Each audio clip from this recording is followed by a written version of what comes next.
եք ինչ զինանշան եք պատրաստել տվել։ Հեղինակը հատուկ ես եմ այս զինանշանի։ Ուզում եք ասեմ, թե ինչ է նշանակում իրանից։ Լավ, ոչինչ։ Մնա իմ խոսքս ասեմ, հետո կասեմ։ Սիրելի ներկաներ, հարգարժան թեմի առաջնորդ, պատգամավորներ, Ռուսաստանը ներկայացնող 102 բազայից և կոնսուլն է այստեղ, տավարիշ կոնսուլ, господин կոնսուլ, я по-коммунистически говорю, տավարիշ, մի խոսքով բոլոր ներկաներ, ես հայերեն եմ ասում, ուրեմն մի քանի բան եմ ուզում այսպես ասել, հետո որոշակի ընդհանրապես իմ ելույթներ, իմ խոսքը ես չեմ կրում, ես իմ մտքով Աստված ինձ թելադրում է, ես ասում եմ, բայց մի քանի բան այստեղից ուզում եմ ընթերցել, մինչև սրան ընթերցելը մի քանի բան ուզում եմ ասել։ Այո, շատ ծանր աշխատանք է սա։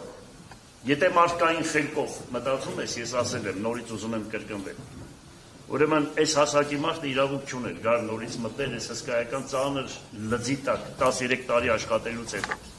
13 տարի աշխատել և այդ զրկանքները հանուն քաղաքի, որ իմ նկատմամբ ու մեր տղաների նկատմամբ, որ արեցին ճանապարհին թափվան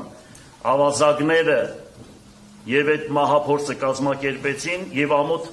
այսօրվա և նախկին ղեկավարությանը, որ մինչև այսօր այդ գործը բացահայտված չէ։ Եվ այդ հզոր տղեկը, որ այստեղ իրենց թոռները, երեխաները նստած են ու շատ ինձ են լսում, այդպես դարձան քաղաքի ու հայրենիքի ճշմարտության, ուրեմն զո։ Եվ այս ամեն ինչի նկատի ունենալով, այսքան գործեր, ուրեմն իրանցից դուրս ասեմ, ուրեմն այդպես ներկայացնելով, որ իմ ձայնս փակ են բան, ես նորից առաջադրել եմ իմ թեկնածությունս։ Դա նշանակում է, որ ես ինչքան եմ սիրում իմ հայրենիքը ու իմ քաղաքը։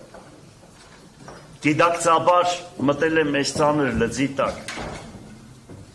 Հավանական է սա եզան լուծն է, եթե աշխատում է մարդը։ Եվ այս ծանր պայմաններում քաղաքի համար առաջի խնդիրներից մի քանիսը ուզում եմ ասել, ուրեմն դա աշխատատեղերի ստեղծումն է, որ կաղում է ամբողջ Հայաստանում և նամանավանդ Գյումրի քաղաքում։ 37 տարի մենք լսում ենք մի խոսք, որ ամենաանապահով խավը ապրում է Գյումրի քաղաքում Շիրակի դաշտավայրում, 37 տարի։ Եվ ցավոք սրտի պետական լուրջ մոտեցում աշխատատեղերի ստեղծման, մարդկանց կյանքը բարելավելու ես չտեսա ուրեմն գործող իշխանության թեկնածուի ծրագրերի մեջ։ Ես տեսա մի բան, բագերը կբարեկարգենք, ասֆալտ կանենք։ Իսկ այն ժամանակ իրենց ղեկավարն ասում էր, թե ասֆալտը շատ ատկատ կա ասֆալտի մեջ, դրա մարեք ասֆալտ անում։ Այսօր ամենաշատ ասֆալտը իրենք են անում ու ասֆալտի վրա են ասֆալտ անում, ամենասարսափելին դա է։ Ես հատուկ ուշադրությամբ ուշով հետևում եմ։ Լավ, չեմ ուզում ես հիմա դրան շատ անդրադառնալ, բայց ինչ եմ ուզում ասել։ Համար առաջինը Գյումրիին պետք է աշխատատեղ, որը ցավոք սրտի 12 միլիարդ դոլար վերցրել են, բայց 12 աշխատատեղ չեն ստեղծել։ Դրսից։ Երկրորդը դա բնակարաններն է, որ ասենք, պատկերացրեք 37 տարի մարդիկ մնացել են այդ տնակների մեջ։ Ցավում եմ, որ այն ժամանակ, երբ որ Խորհրդային միությունը կառուցում էր բնակարանները 58 թաղամասում եւ այդ ամեն տեղը, ՀՇ-ի պարագլուխներն ասում էին, թե մենք մեր ձեռքով մեր տունը պիտի կառուցենք եւ եկան այստեղ ռուսներին այստեղից դուրս հանեցին եւ մեր ձեռքով մեր տունը կառուցելը տևեց 37 տարի։ Ուրեմն այն ժամանակվա ռուսների թողած այդ շին մատերիալով եւ ամեն ինչով կարելի էր երկու Հայաստան կառուցել եւ այդ եկած օգնություններով։ Չեմ ասում, որ գործարանները համալրվել էին 21-րդ դարի ամենաժամանակակից մեր կենասարկավորումներով եւ ցավոք սրտի պետության աչքի առջև, ինչ որ մի հատ տնորեն,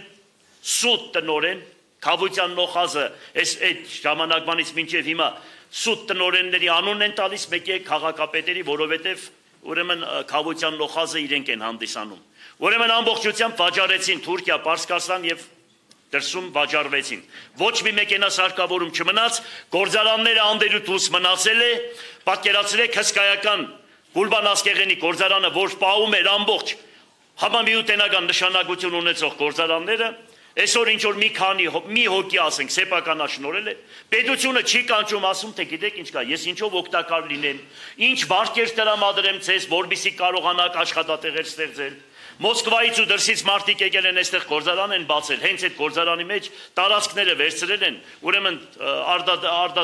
արտադրանք են, աշխատատեղ են ստեղծել, բայց պետությունը չի կանչում, չի զգաստացնում մարդկանց, չի կանչում, չի օգնում, որովհետև բանկային մի համակարգ կա,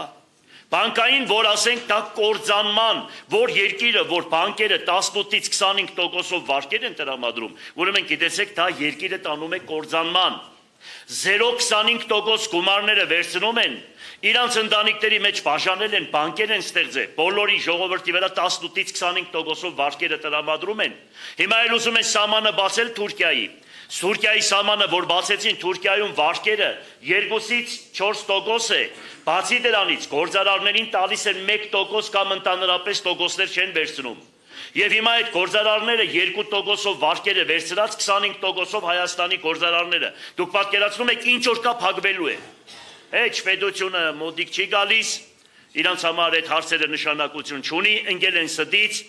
հադիկ, ջիպ, չգիտեմ, կատլետ հետ ենք վերադարձնելու, այդ սկզբունքին արդեն հասկանալի է ամեն ինչը։ Հետո գիտեք ինչ կա, մի բան էլ ասեմ, էլ չեմ ուզում ես այդտեղ շատ խորանալ, քանի որ հիմա ուրիշ ձևի ընկալվի, բայց ինչ ձևի ուզում է թող ընկալվի, բայց մի բան ուզում եմ ասել։ Այո, այն ժամանակ, որ եկա քաղաքապետարանի 99 թվականին եւ ժողովրդի մեջ մեծ անդունդ էր գոյացած։ Ես կարողացա այդ անդունդը փոխել եւ դարձնել, որ ժողովուրդն ասում էր, գնանք հերանցս տուն։ Քաղաքապետարանը դառավ ժողովրդի հերանց տունը։ Եվ ցավում եմ, որ իմ 13 տարիներից հետո, որ քաղաքապետարանի կողքից անցնում էին, անեծկով էին անցնում մարդիկ։ Ամբողջ գործարար մարդիկ դատարաններում են լցված։ Փոխհատկացումներ չի արվում, ավարտական ակտեր չի տրվում։ Իմ ժամանակահատվածից մարդիկ բնակելիներ են կառուցել, կենցաղ սպասարկման օբյեկտներ են կառուցել, ավարտական ակտ չեն տվել։ Մարդիկ մտել են դատարան, 50 միլիոն քաղաքապետարանին տուգանք են դրել։ 50 միլիոն դրամ, հստակ ազգանունը կասեմ, եթե պետք է լինի։ Ուրեմն պատկերացրեք, ինչի չեն տալիս ավարտական ակտերը մարդկանց։ Ինչի հողհատկացումները կարճել են մարդկանց մի սանտիմետր աճ է, 10 սանտիմետր ձախ է։ Յուրաքանչյուր քաղաքապետի գնահատականը փոքր եւ միջին բիզնեսի խտանումն է։ Եթե ուզում եք որևիցե մեկին գնահատական տալ, տեսեք իր օրոք, ինչքան կենցաղ սպասարկման օբյեկտներ է կառուցվել եւ բնակելիներ է կառուցվել։ Երկրաշարժից հետո 90%-ով քաղաքի շենքշինությունները ավերվել են։ Ինձ այսօր մեղադրում են, թե ինչի համար է տարածք տվել, որ մարդիկ իրանց համար բնակարան են կառուցել։ Ինձանից առաջ Միքայել Վարդանյանի Օղոր Միրագերեզմանին իր տված հողհատկացումները ընդուպ կամ Համբարձումյան կառներին նորից ինձ են մեղադրում։ Բալասանյան Սամվելի ժամանակահատվածի հողհատկացումները դատախազությունը ինձ է մեղադրում։ Քաղաքական պատվերը սարսափելի երևում է, բայց ես այս ամեն ինչը տեսնելով ես եկել եմ, ստանձնել եմ ու պետք է գնամ առաջ, որովհետև իմ Տերս Աստված է, որովհետև ես իրոք հավատում եմ եւ գիտեմ, թե ուր եմ եկել, ինչի համար եմ արել ու ոնց եմ արել։ Լավ, մի քանի բան ուղղակի այսպես շատ չխորանամ, կարևոր է բարոյական մթնոլորտը հետ եմ վերելու։ Տուրիզմի զարգացման հարցերը միանշանակ հատուկ բաժինով, չգիտեմ, ես բաժին էի ստեղծել, մնացել է այդ բաժինը թե ոչ։ Հատուկ զբաղվելու ենք տուրիզմի հետ կապված, որը շատ կարևոր է։ Քաղաքում այսօր դպրոցական տուրիզմն է զարգա, որ ասում են տուրիստական քաղաք է դարձել, ոչ։ Ես այնքան այն ժամանակ տեսել եք ազգային ժողովում եւ մնացած ամբողջությամբ պայքարել եմ իրենց դեմ, որ տուրիստները, որ գալիս են Երևան, Էջմիածին, Սևան, Գառնի, Գեղարդ, այն ժամանակ գնում էին Արցախ ու հետ էին գալիս։ Ուրեմն Գյումրին ընդհանրապես հանված էր տուրիստական ցուցակներից։ Պատկերացրեք 1700 հուշարձան, որը բաց երկնքի տակ ամբողջ Հայաստանում, ուրեմն 1700 հուշարձան չկա, չեմ ասում եկեղեցիների մասին, շենք շինությունների մասին եմ ասում, բաց երկնքի տակ։ Մի դրամ ներդրում չի արվել հուշարձանների պահպանության հետ կապված Գյումրի քաղաքում, մի դրամ։ Ես կարողացել եմ տալ մարդկանց, մարդիկ այսօր որ ինչ որ տեսնում եք վերականգնված անատներին ենք տվել, որից մեկն էլ մենք ենք վերցրել ու կառուցում ենք դրա համար մեղադրանք են առաջադրել, զարմանալի է ինչ է խոսում այս դադախազը այն օրը խոսում, երեք խոսում էր, ես զարմանում եմ, որ չգիտի, որ մենք իրավունք ունենք այդ գույքը վաճառելու, հատուկ ցանկ կա, այդ ցանկը գրված է, որ այդ ցանկի միջի գտնվողները չի կարելի վաճառել, բայց այդ ցանկի մեջ ինչ որ մենք տվել ենք ոչ մի նմանատիպ շենքություն չկա, այսինքն եւս քաղաքական պատվեր։ Մի խոսքով Սողոմոնի Մաստոնն ասում է Տեր Աստված տուր ինձ քո գահակից իմացությունից որ կարողանամ արտար մարդուն արտարի տեղ դնել վադին վադաբանել այո միայն Աստծո գահակից իմացությունից պետք է լինի իշխանին թագավորին եւ մնացածին որովհետեւ կարողանա ինքը ղեկավարել լավ իմացեք շատ դժվար է դա բայց եթե Աստված օգնում է, գիտեցեք, որ անհնարին է հնարավոր է դառնում։ Ուրեմն Բերձոր եկեղեցում, Լաչինում կա Սուրբ Հարություն եկեղեցի, որտեղ պատին գրված է թաղեցյալ լինիմ, բայց ոչ խոնարհիմ։ Արժանապատվությունը ոտնահարելով մեզ խաղաղություն պետք չի։ Սրանք որ այսպես գիշերցել եք խաղաղություն, ով չի ուզում խաղաղություն, բայց այս ձևի խաղաղություն ես երբեք իմ տեսակը չի ուզում, և ես գիտեմ, որ մենք բոլորս, մեր նախնիները, մեր պապերը,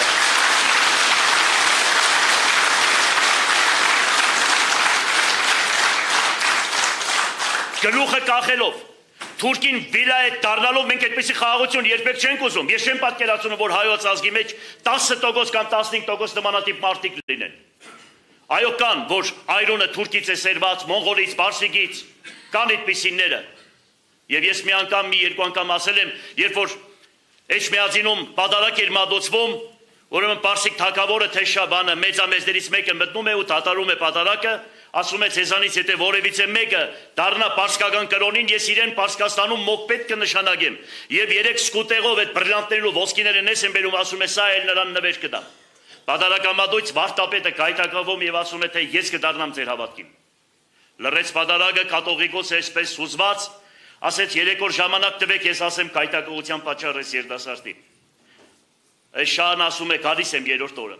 Կաթողիկոսը դարավ հոգևորականներին ասեց բոլորդ պասություն պահեք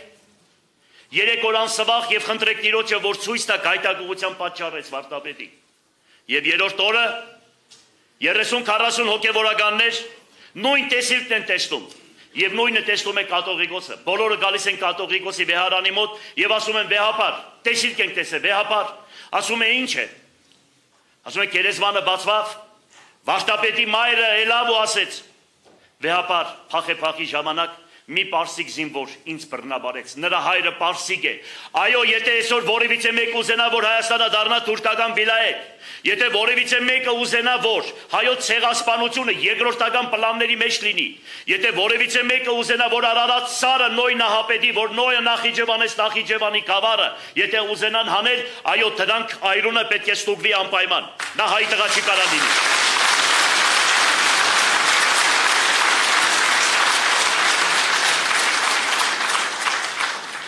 Մարդիկ կան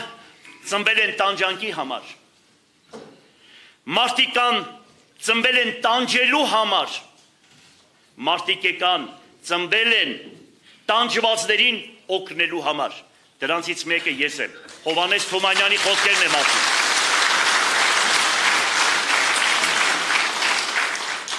Երջանիկ է այն ազգը, որի առաջնորդները բարեպաշտ են, իշխանները հայրենասեր, քահանաները իմաստուն, դադավորները արտար, ցավոք սրտի,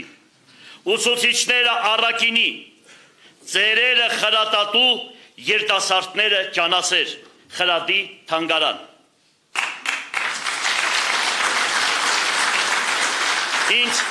Ինձ ասում են, թե ավականիները ոտք կպահեն, պետությունը ամբողջությամբ ԿՊ-ի ձեռքում է, ոնց ես աշխատելու, ինչ պետք է անես, ես երբ որ եկա այս ուկյասը այստեղ նստած է, մի ավականի չունեի այն ժամանակ, բոլորը իրանց ավականիներն էին, Պայմանավորվում էին, գալիս էին սիրուն ավականիները, խելացի, տեսնում էին ճշմարտությունը, գնում էին ու փառք Աստծո 13 տարի աշխատեցինք։ Ինչ եմ ուզում ասել։ Եթե ոչ Տեր շինե ըստունն, ինանիր վաստակին շինող նորա։ Եթե ոչ Տեր պահե ըս քաղաքն, ընտունայն տկնին պահաբանք նորա։ Աստվածաշնչյան խոսքերն են։ Խոտան են այն հոգիք, որ ընդրվին արձատով։ Խոտան են այն հոգիք, որ ընդրվին արձատով։ Ուրեմն, դա 2006 թվականից բոլորի աչքի առջև եղել։ Երբեք մեկը չի կարող ասել, ես փող եմ տվել ու ընդրվել եմ։ Մի հատ մարդ չկա այս հայոց ազգի մեջ։ Բայց մենք տեսանք, թե ինչ է տեղի ունեցել։ Գոնե գլխները կախեն, ձեն չանեն, ամոթով մնան։ Բոլորս գիտենք, թե ոնց է եղել, ինչ է եղել, բոլորը նայեցին լրատվականից բռնած ամեն մարդ գիտե, թե ինչ ծևի են այդ ձայները կորզել։ Եվ ես շատ չեմ ուզում խորանալ, բոլորդ լավ գիտեք, թե դրսից, ես ճիշտ ասած, գիտեի, որ պիտի 4000 կեղծիկ անեն, դրսից բերած այդ շենքերը որ կան, բայց շենքերը չկան, տեղերն էլ գիտենք այդ շենքերին։ Ես մտածել էի, որ 82 դրական տեղամաս կա եւ ամենտեղ 50 հոգի պիտի ընդրեին, դրսից եկածները։ Ախրկալագի լեզուն են խոսում, Երևանի լեզուն են խոսում, ընդուպ Սլաբոդկա թաղամասը մենք անգիր տունարտուր կինեն, մարդիկ են եկեք սենքով են այս մարդիկ։ Խոսեցնում ենք, փախտում են, չեն խոսում, լեզվից ուզում ենք հասկանալ։ Մի խոսքով իրանք դարձրեցին մոտարապես ամեն տեղամասը 100 հոգի, եւ դրա համար 8200 հոգի դրսից եկածներն են քվեարկել։ Չեմ ասում մնացած գումարները ընդամենը 2000-2500 ցայնի մասին է խոսքը։ Այստեղ իրանք ցայները լրվեն ցենչանեն։ Հագարակությունը եւ թշնամությունը կորզանում է երկիրը։ Տեսեք մենք Սրբազանի հետ ոնց այսպես գրգա խառնվեցինք։ Իրոք ճիշտ է ասում, մենք տարբեր հայացքների ենք, բայց համարցակ ենք։ Բայց հանուն քաղաքի, հանուն հայրենիքի, հանուն մեր եկեղեցու, հանուն մեր հավատքի, ես գիտեմ, որ մենք կարող ենք մեկս մյուսից ձեռքը համբյուրել, հավատացեք։ Ինչքան էլ լրագրողները ուզենան կրվցնել բան, սեփ խրել, չգիտեմ, ինչ անել, բայց չի լինի դա, որովհետև մեր նպատակը ինչ է, քաղաքը կառուցել, շենացնել, մարդիկ մեզ են սպասում։ Այ հենց դրա համար պետք է անպայման միասնություն լինի, եթե հանգարց ոտ պայելոցի եղավ, անպայման ժողովրդին կտեղեկացնենք, ժողովուրդը տեղյակ կլինի, ինչքան էլ ոտ պայեք, չեմ ցանկանում, ով հետևիցս ընկել է, պրոբլեմ է ունեցել իրոջով, հավատացեք ինձի, ենքան բաներ կա չեմ ուզում ասել, ես մեղքում եմ, հավատացեք մեղքում եմ, դուք չեք պատկերացնում, թե ինչ կարևոր բան է, մի րոպե չեմ կասկածում, այս ասեղի քտի չափ չեմ կասկածում, որ կա հարություն, որ կա Աստված, հիշեք սա, եւ այս ամեն ինչ որ հիմա եղել է, որ ես եք այստեղ նստել եմ, սա մարդկային խելքի բան չէ, սա միայն Աստված է արել։ Սա մարդու բանով չէ, քաղաքական այդ պալիտոլոգները բաներ ինչ որ ասում են, խոսում են, սա միայն Աստված է արել, հիշեք, հավատացեք։ Բաներ եկա չեմ կարող ասել, որովհետև կագնած են իմանց, պես խոսքս կդարձնեն, այսպես մինուսավո ինպես կխառնեն, ու դրա համար չեմ ասել, հետո կասեմ։ Քաղաքացիական հասարակություն կառուցելու լավագույն մոտեցումը տվել է հայոց 64-րդ կաթողիկոսներ սեզ շնորհալին։ 132 կաթողիկոսներից 12-ն է սրբոց դասին դասվում։ Կներեք սրբազան, որ հավատքից եմ խոսում, որովհետև Գրիգոր Տատևացին Հովան Որոտնեցու մոտ 25 տարի չխոսեց, որովհետև Հովան Որոտնեցին իր ուսուցիչն էր, բայց իմ ուսուցիչը ուտանն է, ես ուղղակի բան եմ զգում, էլի մի քիչ սիրուն չէ, որ ինքը պետք է ասի, ես եմ խոսում, էլի դրա համար ես ներողություն խնդրեցի իրենից։ Ուրեմն քաղաքացիական հասարակություն ձևավորելու համար առաջի խոսքը ասել է Ներսես Շնորհալին 1116-1114 թվականներին։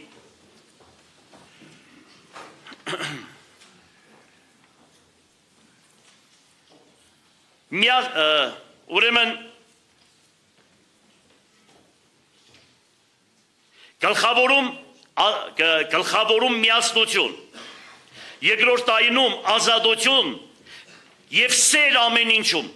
այս սկզբունքը պետք է որտեղ կրեն յուրաքանչյուր քաղաքացիական հասարակություն ձևավորող զբաղվող մարդիկ։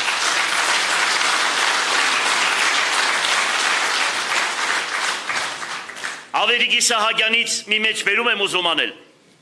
որ ասում է, թե ես ձեզ ասում եմ, գկա ոգուսով, և դուք կքաղցեք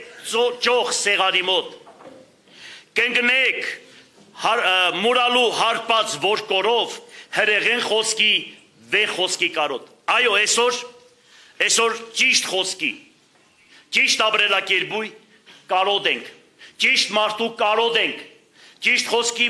են գաղապարական խորկային ազգային խոսքի կարոտ ենք մնացել։ Այո, դպրոցներ անելու շատ բան ունեն և ցավում են, որ դպրոցներից հանեցին քրիստոնեական հայոց պատմությունը և ինչ են բերել դպրոցում, չեմ ուզում այսքանի մոտ խոսել, չեմ ուզում այսքանի մոտ խոսել։ Պատկերացրեք, ազգայինը հանում են, հոգևորը հանում են, զարմանալի ինչու համար։ Եվ դրանց գրքերը տեսնում ես, եթե դրանց գիրքը կարդաս, դու ես կարդացել եմ, ես չգիտեմ, մազերս բիզբիզ է կարդնել։ Այո։ Եվ մի բան ասեմ, որ ասում է, ով ադում է բարեպաշտին և սիրում է ամբարիշտին, միևնույն չարիքն է գործում։ Գիտեք, այսօր այն մարդիկ, ովքեր պաշտոնի համար, որ իրենց ինչ-որ մի թուլափայ պիտի գցեն, գովերգում են Դավաճանին, կանգնում են այնպիսի մարդկանց կողքին ու ճշմարտությունը չեն տեսնում։ Յանի իրանք հեչ բանի խաբար չեն, իրանք տեղյակ չեն, սիրուն կոստյումը, գալստուկը Ժիրինովսկին, որ ասում էր ողոր մի քեզի հասկանալի։ Մենք իրար նմանություն ունենք Ժիրինովսկու հետ, ասեմ ձեզ, ինգալի ուզեցեք, հա։ Մեր բնավորությունները իրար նման են, հա։ Ողորմի իրան։ Ուրեմն սրանք յանի չեն տեսնում, բայց գիտեցեք որ ամոթ է, դուք այդ ամեն ինչը լավ տեսնում եք, ջայլ, ոնց եք գնացել այդպիսի մարդկանց հետևից ու այնպես է ազատ, այնպես է, մեկը կյանքում այս քաղաքում ընդհանրապես ոչ ճանաչել ենք, ոչ դրել ենք, ոչ վերցրել ենք, հրը պատկերացրեք, քաղաք կառուցողին սարքել են, մեկ ինձ ինպես բաներ են ասում, ընենց են խոսում, ես քսեմ եմ ես լավ մարդ եմ, վատ բան չեմ ել, սրանք ինչ են, գրողի պես ենք հետևես, գրող նգնի ձեր հետևից, մեկ մամս քսեր ողորմազի, ողորմի քեզի մանջա։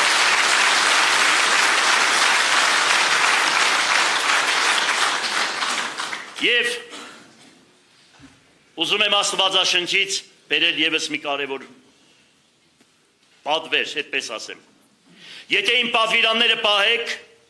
դուք հալածական կանեք ձեր թշնամիներին, նրանք սպանված կգնեն ձեր առաջ, ձեր 5 հոգին հալածական կանի 100 հոգու, իսկ ձեր 100-ը բյուրավորների, ձեր թշնամիները սրի հարվածներից կգնեն ձեր առջև։ Ինչքան մենք Աստծուց հեռացանք, այնքան Հայաստանը բզգտվեց ու տրվեց թշնամուն։ Մենք երբ ապավինել ենք Աստծուն, երբ պահել ենք Աստծո պատվիրանները, երբ աղոթքին, ճշմարտությանը սատարել ենք ինչ որ տրված է պատվիրանների մեջ, պահել ենք, հիշեք, մենք ունեցել ենք հաղթանակ։ Հիմա էլ ուշ չէ։ Հավատացեք, երբ հեռացել ենք Աստծուց, երբ հեռացել ենք եկեղեցուց, երբ բողոքականները լցվել են Հայաստան, երբ մամոնայի համար ծախել ենք մեր այն հավատքը, որ պարզենում ենք, մեկ ասում ենք առաջի քրիստոնյա պետությունն ենք, այո, պարզենալու տեղ ունենք, որովհետև դրախտը գտնվում է Հայաստանում։ Դրախտը Աստված մեր ձեռքից առավ և տվեց Թուրքին, դա Պինգյոլն է, որ մեր դիմաց է։ Պինգյոլը, որ Ավետիք Իսահակյանի երկել որ կա, Պինգյոլը գտնվում է, հենց դրախտը գտնվում է Պինգյոլում։ Նոյի տաբանը կանգնեց Արարատ լեռի կադարին և ասում է Ադամը իր մեղքերը քավում էր հայերեն, Նոյը խոսում էր հայոց լեզուն, Նոյի գերեզմանը գտնվում է Նախիջևանում, Նախիջևան նշանակում է Նախիջևանել, այսինքն առաջինը Նոյը իջավ Նախիջևանի տարածքը և կոչվեց Նախիջևան։ Ամբողջ մարդկությունը հայոց ազգից է առաջացել։ Լավ իմացեք, ուրեմն բավարները, գերմանացիները, իրենց նախահայրերը բավարներն են, ասում են, որ մեր նախնիները իրանց այդպես բանում, իրանք են ասում, մենք չենք ասում, որ մեր նախնիները եկել են Արարատ լեռի հատվածից, մեր նախնիները հայեր են, անգլիացիները ևս ասում են, որ մեր նախնիներն եկել են ուրեմն Հայաստանից Արարատ լեռից, իսպանացիների բասկերը նույնությամբ, այսինքն մենք պարզենալու տեղ ունենք, բայց մենք մեր պատմությունը չգիտենք։ Հայաստանի ղեկավարները ասում են, թե այս գրաված տարածքները մենք օկուպացիա ենք արել։ Ինչ օկուպացիա, երբ որ 100 տարվա պետության մասին է խոսքը։ Հայոց բնորանն է, ինչքան պեղես ամբողջ գերեզմանները հայկական են, ինչքան պեղես հանգարց դենկա անես, կտեսնեք, որ բոլորը հայեր են։ Եթե ասում են աղվանական գերեզմանները, մեր պապերը այս եկեղեցիները աղվաններն են, ուրեմն ստեղծել մեր պապերը աղվաններ են։ Բայց այդ պապերը, որ աղվաններ են, աղվանական եկեղեցիներ են, չեք քանդում, այ բարբարոս ազգ, այսինքն ձեր պապերի եկեղեցիներն էլ եք քանդում, եթե ձեր պապերը աղվաններն են։ Այսինքն պատկերացրեք, հայոց ղեկավարները չեն կարող պատմություն չգիտեն, որ կանգնեն դրանց ասեն, ինչ օկուպացված տարածքների մասին է խոսքը, երբ որ Հայաստանի բնորանն է, երբ որ հայոց երկիրն է, մերձապ տվեք չի գարով։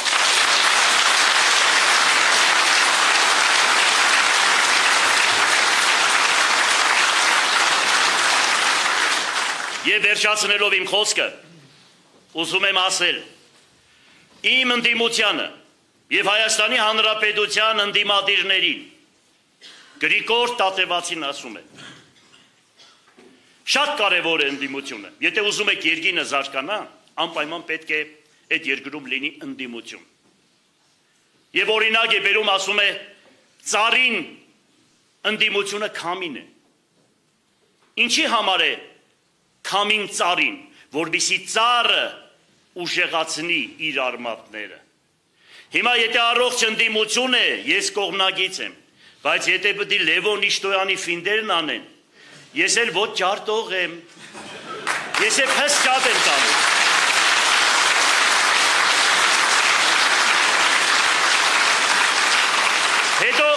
Հետո մի բան էլ ասեմ, ուրեմն իմ պապերս 1700 թվականից էստեղ եմ, մենք Հարսից ենք եկել, բայց ես ինչ գյումրեցի լեննականցի եմ դասում։